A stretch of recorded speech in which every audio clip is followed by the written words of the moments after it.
En un rincón especial de la ciudad de Austin, Texas, una mujer valiente y apasionada ha estado dejando su huella desde el momento en que llegó a los Estados Unidos en el año 2001. Ella es Salwa Yordi, una inmigrante venezolana de ascendencia del Medio Oriente que trajo consigo sueños y determinación para forjar su camino en un nuevo mundo. A los 15 años, junto con su madre y hermana, Salwa emprendió un viaje de coraje hacia un futuro lleno de promesas, y hoy estamos emocionados de presentarla como la figura destacada en nuestro podcast de mente. Salwa es graduada de la Universidad de Texas en San Antonio, demostrando que la educación es un pilar fundamental en su vida, pero su historia va más allá de las aulas universitarias.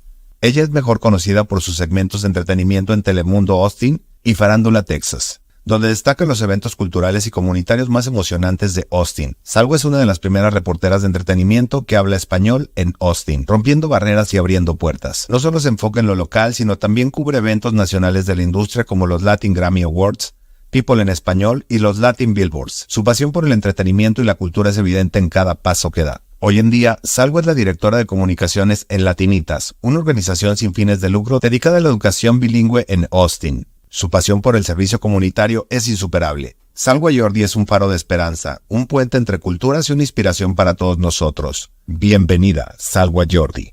Salwa, muchísimas gracias por la oportunidad de platicar. Gracias a ti. I'm so excited to be here talking to you, Mauricio. Awesome. You know, earlier today, you were talking about the journey from where you were to where you are today, right? How most people just kind of only see the finished product. They don't see the journey. Yes. And it occurred to me that the first question I wanted to ask you is, when did you begin to visualize yourself as you are today? Because I remember a few years back reading from an interview of who used to be IBM's founder, that he expressed to the people that were interviewing them that IBM was successful because from day one they were visualizing the company they wanted to be. So at some point, I know you were visualizing yourself to be here. Otherwise, you wouldn't have never made it. So how did that happen? So it's interesting because my background, I mean, I was born in Venezuela, I have Middle Eastern culture, and I knew since little that I wanted to be a broadcaster. But of course, whenever I would say that perhaps to my mom, all up for it, you know, but my dad is, you know, culture, oh, you have to be a pharmacist or a doctor, an engineer. And I'd be like, no, I like communications. I want to be in front of a camera. So I knew since little that I wanted to do communications. Of course, the transition of moving to the States as a teenager made things perhaps a bit harder because you don't know from where to start. But I know from little within me that my dream was to be in front of a camera and just to grab the mic.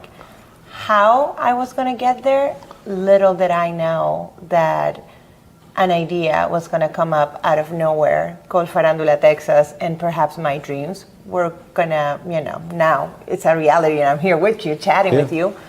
But it's been just a process of taking on chances and at times being afraid and go for it. I mean, opportunities came along the way, and I mean, I can go all the way from how it started to where I'm now. But I'll tell you this, I think we all know, or for some people it happens maybe right away, but I mean, I knew, I mean, at 12 years old, I knew what I wanted. 12 years old. I knew what I wanted. Perhaps the things that I saw within my household. My parents were divorced. There was no stability. But I just kind of knew that grabbing a mic or being in front of a camera made me happy. Until this day, I mean, I juggle a lot of things, but once I'm in front of a camera or grab a mic or I'm here chatting with you, I mean, it actually makes me happy. It's what I'm passionate about. So once you know, you know. Once you know, you know. Well, one of the things that I find very interesting is that what you said is you didn't know how you were going to get there. You just knew you were going to get there. And obviously that led to certain actions because to be here, you had to acquire certain skills that you weren't born with. Yes. The reason I bring that up is because there's a lot of people that they may be looking themselves in the mirror at this moment, right? And thinking, well, I don't possess the skills. And what I've seen as a common denominator in a lot of successful women and men is that that even though they didn't have the skills, they knew they had the ability to learn them.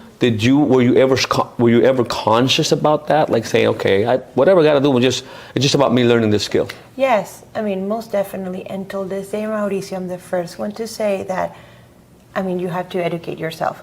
And if you feel that you don't have the skill, you need to, perhaps go find a mentor or Google how to do it. Nowadays, you can rely on, YouTube or videos on, we have social media.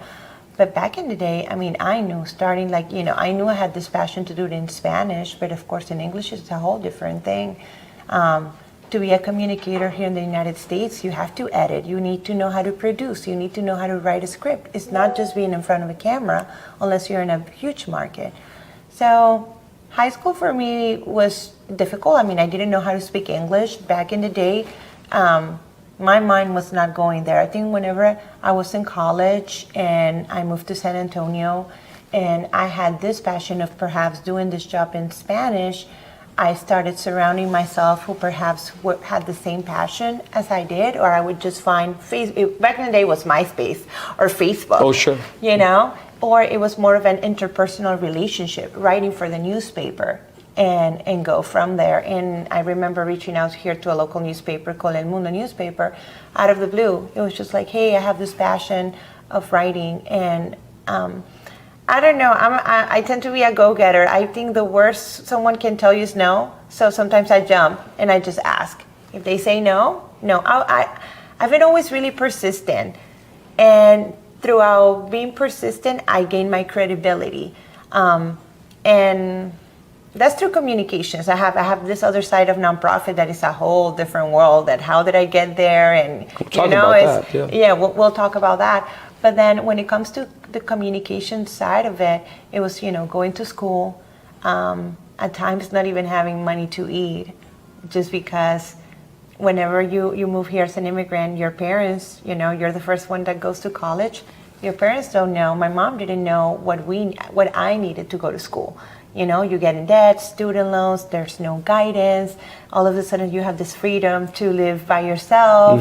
And I made a lot of mistakes all throughout that process.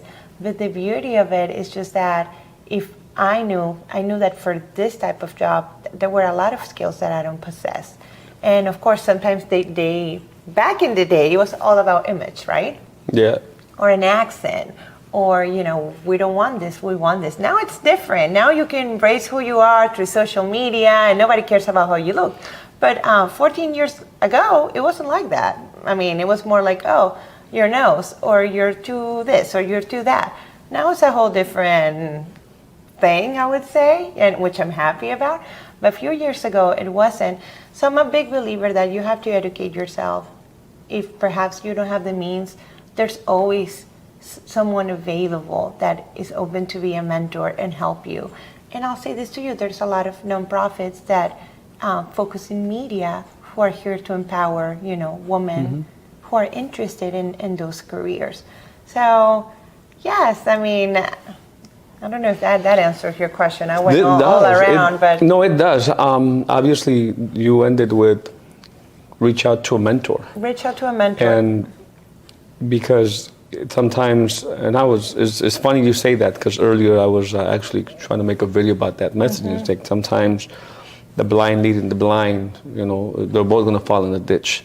So it's okay, reach out for mentorship. You would be amazed how people that are very successful, they are typically givers, and they want to pass on what they've learned, because they have this this mentality of gratitude. So you'd be surprised. I'm sure there's a few people out there that probably won't, but the vast majority I found to be very giving people.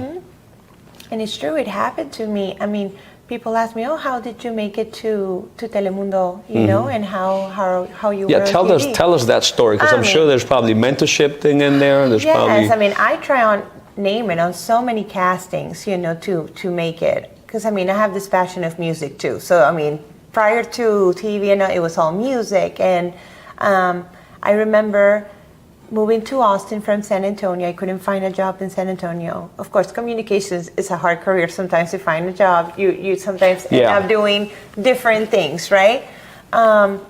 But it all started with my sister. I wanted to go to a red carpet, a local red carpet. And it was Premios Texas. It was hosted by Univision. And my sister's like, you know, we need to come up with our own thing. And I was like, okay, what's the way? How can we make it? We're like, you know, what about if we create a website? And I was like, okay. And she was like, she came up with the idea. And she's like, we're going to call it Farándula. We create the website. I'm telling you this happened 14 years ago, Mauricio. We created this website. I get approved. I didn't even own a camera. I remember borrowing a camera from a friend. Fake it till you make it. I wore my dress. I put my hair up, and then I knew every single artist who was going to be at that red carpet. So whenever I was at the press conference, I would ask a question, and I just knew. I knew about the artist. Unlike the other people, they didn't know. So of course, that day I stood out. Who's this girl? You know, who's this Farándula Texas? Little did people know it was my first red carpet, but I was just trying. I was trying because I really wanted to make it on, you know, on TV. So, but look what you're saying. I mean, it goes back almost to the beginning. I don't want to take you all the way back to what we started, but it just goes to prove that you became. Yes. And I think it's more like, because sometimes there's a very popular saying, that fake it till you make it. But I subscribe more to the idea of become it. I mean, I love that. Yes, become it. I mean, I went to school for it, and at times I always wanted to do broadcasting in Spanish. I just love it. I mean, I'm a talker. I mean, I'm a relationship builder. Like, I love speaking in Spanish, and I mean, I enjoy English too. Sometimes I'm a bit conscious of my accent. It hasn't gone away, but I really wanted to do it in Spanish. So that's how it started. And I was the girl at the clubs taking photos. So that's how I started building my relations. You know, they were like, oh, la farandulera. Oh, she's here by herself. I always would run solo or with my sister. This of bringing others to the party, no, because I always care about my image. It's really important that when it's a brand, nuggets, yeah. I protect that image because it's me. It reflects y te la my creías work. tú primero, Sí, porque si tú no te la crees, nadie más te lo va a creer. Yo me la creía, o sea, yo me creía mi propio show.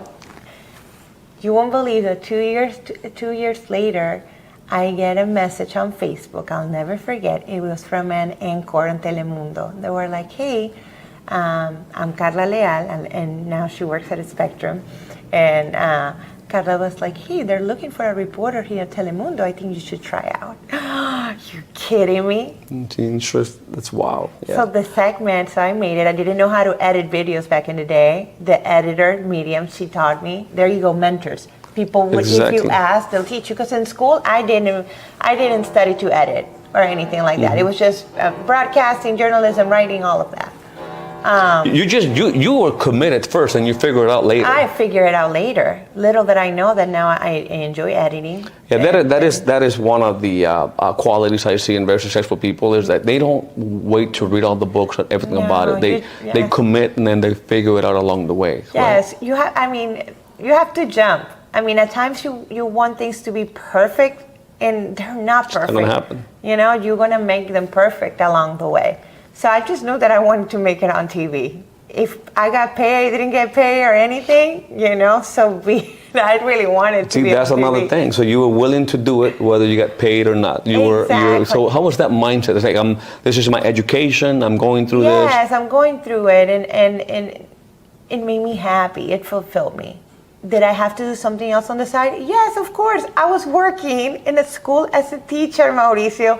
You know? So cool. Because they say, you know, what you do sometimes with your full time will pay the bills, but what you do with your spare time, if it can change your life. Yes, exactly. So I was a teacher, you know, I was in my 22, and I would tell myself, why am I working with kids? But kids give you that love, you know, that they give you that, you know, love and like empowerment, and I was just like, okay. So I was doing those things. Yeah. And throughout that journey, I get into the nonprofit world in Austin, Texas. Yeah. And before we go into that, because we'll jump right into that to wrap it up, we want to hear more about those things that you're doing. But I cannot move forward without first asking, ¿Qué es esa gasolina que verdaderamente te mueve? ¿Qué fue lo que alguien te dijo que no la ibas a hacer, que no la ibas a lograr?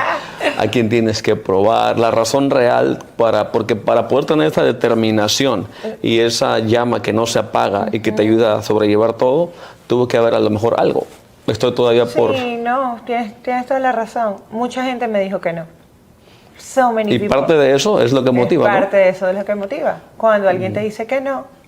And it's so interesting. I posted, oh my God, like 2 days ago, well, a few days ago, a photo, and my quote said something like that when somebody tells you that you can, you know, you actually want to do it more. And that's the fire in me. It was just like, oh, no puedes, porque esto, porque no, pero porque no. O sea, yo sí puedo.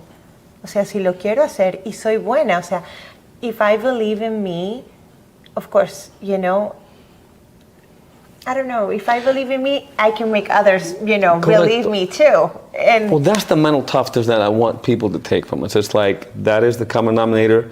It's been quite a journey for me to learn or reaffirm that it is really about that mental toughness, right? Yes. That you need to have to be successful. yes. So thank you for sharing that. Now, let's talk into everything that you're doing right now. I want to know what you're doing, what the plans are for the future to kind of wrap it up. Yeah, of course. You want to begin with Latinitas? You want to begin with, Yes. So tell us more. You know, before I jump into that really quickly, something else was my family. The fact that my parents were divorced, and then my household is just women. It's my mom, my grandma, and my sister, and myself. Like, so we're really close. My dad now is all back in the picture, and I have a good relationship with him. But that journey of being in the United States for 22 years, at times solo, I wanted to do this like for my family. Like, I wanted to do it for my mom. Like, and at times that drove me to, like, just to succeed. Sure. And of course, you know, with Farándula and you know, trying to pay the bills and doing everything else, I truly enjoy social work. And I'm a type 2. I was telling you that I'm the caring type. I love helping. I love giving. And I got into nonprofits here in town. I started working with a foundation that it's called Glimmer. And we would actually invest on startup organizations, nonprofits. So it was focused on homelessness and youth and mentorship and education and foster youth. So I learned a lot through that. And then I transitioned. I've done it all, from, you know, assistant programs manager to development fundraising, and now I'm the communications director. And that comes from your just your nature of just being a giver type person? Yes, I think so. You enjoy it. I mean, you truly enjoy it. I mean, I'll say this to you, people, whenever, you know, you might see someone who's experiencing homelessness out on the street and you ask the question why, I always say, you know, just take a time, you know, just take a break and get to know that person. You don't know what that person's been through. But that's a whole different interview. But full circle Latinitas. I mean, I've been a long-time volunteer, ambassador, you know, master of ceremonies at many of their fundraising events, and this opportunity came up and I just thought it was full circle. You know why? Because now I feel that my career makes more sense. I'm doing communications for Latinitas on top of a lot of different things, and it's an organization that empowers girls and non-binary students through media and technology. Then, you know, Telemundo Austin, you know, Acceso Total, that's my segment, entertainment segments on Telemundo, and then Farándula Texas, that's an everyday for me.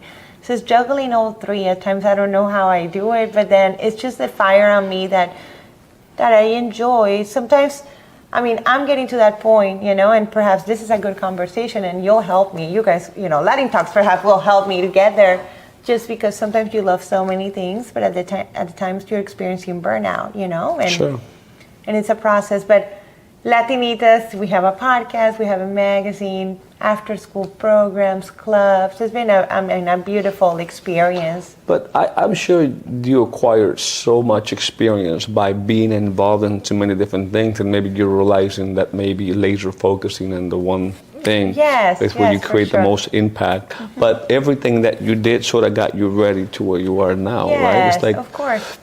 I don't know, I don't want to put words in your mouth. So would you change anything from the past necessarily? Because I'm a big believer that whatever you went through sort of gets you to where you are I would right change now? the partners that I had throughout the journey. No, Okay. It gave you some experience for sure, but yeah, well, I think we all I'm have things we joking. can look back I'm joking. No, of course. I mean, sometimes I wish that perhaps back in my 20s, we would be experiencing, you know how right now it's all about empowerment and women, which I love. But then, 14 years ago it wasn't like that. Latino was not hot 14 years ago. Now Latinos, we're seeing where, it's this battle. Sure. Fastest segment, growing demographic.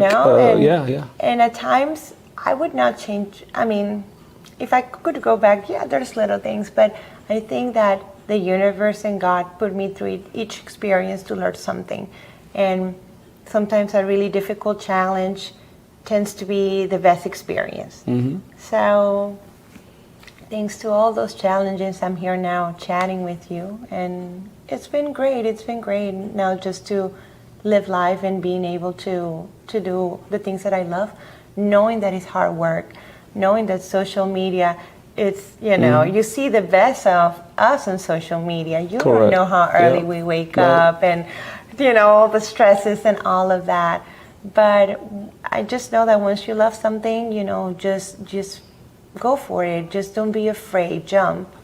That's my advice. Okay. I do want to take the opportunity to ask you for some sort of a message for women, especially I think nowadays for them to really go out there and conquer whatever it is that they want to do.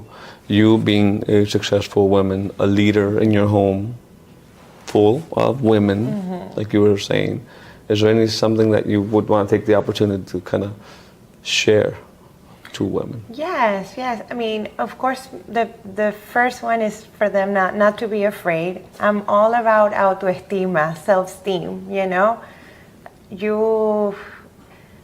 You have to believe in yourself, Nobody can tell you no. And once you believe that, you're a force. And that's the message that I even give to my, to the people that I work at Latinitas, as a staff, the millennials. It's like, you're powerful.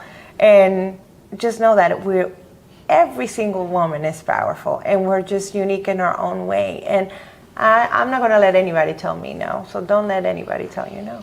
Yeah. I've never said that before. This is your interview, not me, but I couldn't stop thinking of something that I have never mentioned before. But still, if I'm going to walk into a very dark place, my mind still takes me into it may be a monster or not. Mm-hmm. The reason I say that is because they say, the brave are those who step into a dark area or something, the unknown, even in spite of fear. It's not being fearful, and so that's what I also get from what you're saying, right? Yes. It's like, hey, it's okay to be afraid. Yes. Just go. It's okay to be afraid. It's okay to be you. My sister jokes with me. She's like, I cannot believe you sometimes. You're Farándula, Texas, and at time I can see you with chanclas in an interview or with this. And I'm like, it's me. It's my essence. It's who I am. And I think that's the beauty of it. I think who's going to like you, they're going to like you for who you are. And as long as you're happy and you share that you're happy, as long as you bring joy, you're going to be okay. You're not going to make everyone happy, but it's about you. And I think I've learned that throughout the years, Mauricio. I would focus so much on what others thought of me, if they were happy. And I'm like, what about me? So now I think realizing that, of course, it doesn't happen right away. It's a process, but when it happens and you realize it, it's beautiful. You feel like you're nonstop. Awesome. Well, let's high five to that. Okay, the other one. So there you have it, guys. Salwa, por favor, síganla. Estoy seguro que se llevaron más de una pepita de oro. You got a lot of golden nuggets. We're going to put her social media handles around this video.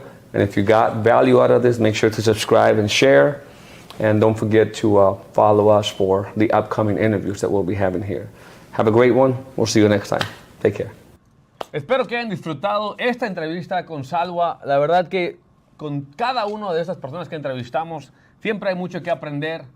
¿Qué tanto pudiera agregar en esta entrevista? La verdad, la importancia de la mentoría, de siempre buscar personas que hayan vivido más que uno, porque, vuelvo y repito, nadie puede expandir su propia visión por muy inteligente que se crea, así que la gente que sabe entiende que hay que someterse a personas que tienen más conocimiento. Y ahí la palabra de mentor. Mentor es alguien que ya recorrió el camino, que te puede dar una mejor guía, es la mejor manera más rápida de aprender pues casi cualquier cosa. Lo bonito es que hoy puedes tener un mentor casi en cualquier campo que uno se quisiera desarrollar, pues ya han habido seguramente personas que han logrado grandes éxitos en lo que sea que estemos nosotros buscando. Y pues bueno, yo creo que lo podríamos resumir a eso, la importancia de tener mentores y que esa es la manera más rápida de llegar a donde queremos.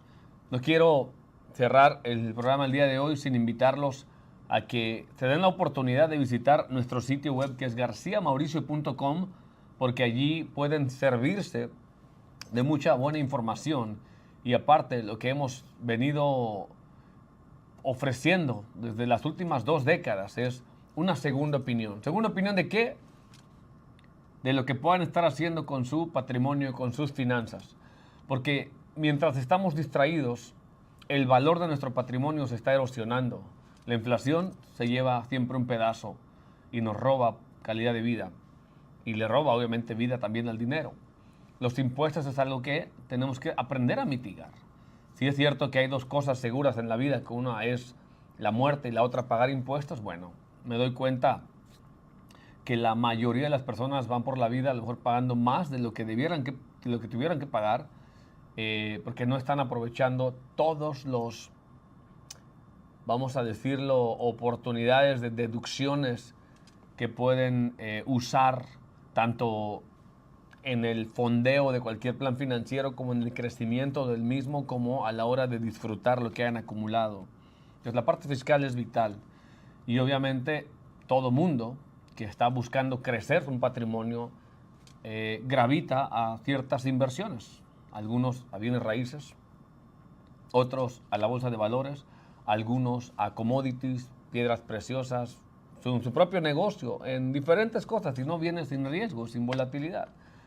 Entonces me gustaría poderles presentar las alternativas que existen para poder tener crecimiento sin experimentar minusvalías, para que se vuelva más real el concepto de lo que hablaba Albert Einstein, que era la 8ª maravilla del mundo, que era el poder del interés compuesto, que se vuelve una realidad solo cuando no experimentas minusvalías en lo que estés creciendo. Y al final es como esa combinación de mitigar inflación, impuestos, volatilidad y otras cosas, le dan más vida a tu dinero y te proporcionan con una mayor probabilidad de poder estar, quién sabe, 2 o hasta 3 décadas en la etapa del retiro, cuando decidas que eso sea, disfrutando de lo que tus activos te generan, en lugar de tú tener que siempre estar trabajando hasta la muerte por mantener nivel de vida. Porque siendo realistas, eventualmente perdemos hasta esa movilidad, y si no estamos preparados no va a quedar otra más que depender de caridad